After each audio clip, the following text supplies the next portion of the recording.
Même si la nouvelle Jeanne d'Arc pèse son poids, la statue est creuse. On va le poser dessus. D'où cette question au moment de la finition, faut-il la consolider avec une armature? À mon avis, oui, c'est plus prudent. Hein.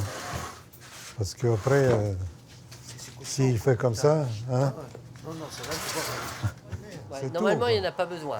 C'est pas sûr. Hein? On en faisait toujours comme ça. Hein? Louis XIV, tous en armée à Oui, l'intérieur. mais Louis XIV, il n'utilisait pas du goudron silicium. Le pauvre, il utilisait ce qu'il avait. Non, c'est plus du tout les mêmes alliages. Ici, on fixe maintenant les bras. C'était jeune, fixer les bras. Alors j'y vais. Hein. Vas-y.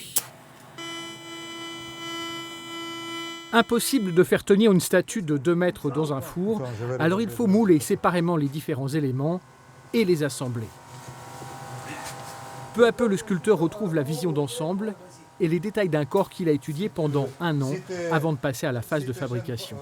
Disons, si tu veux travailler comme ça, tu peux tout fixer. Boris Lejeune sculpte toujours les corps nus avant de les recouvrir de vêtements.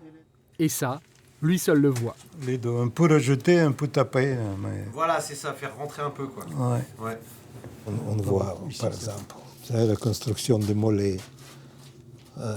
Là, le doigt, comment elle est fixée là. Inconsciemment, il y a plus de présence de certaines vérités dans tout.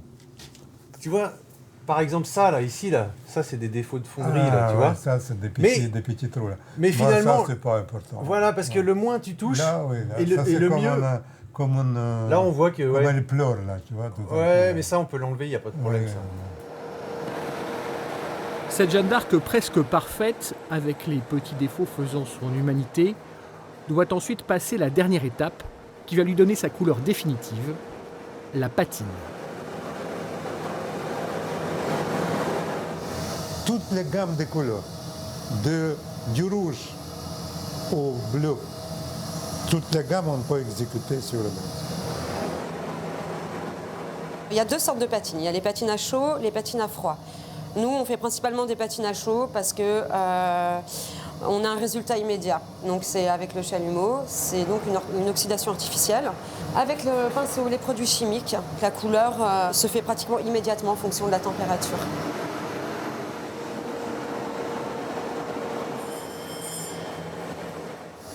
C'est la dernière étape. Après, c'est le cirage, qui est aussi important. Et après, ça finit. C'était début 2020, une Jeanne d'Arc flambant neuve s'apprêtait à sortir de la fonderie pour prendre la direction de Saint-Pétersbourg, où elle est aujourd'hui installée. Mais le Covid puis la guerre n'ont pas permis d'organiser les cérémonies que les financeurs du projet espéraient.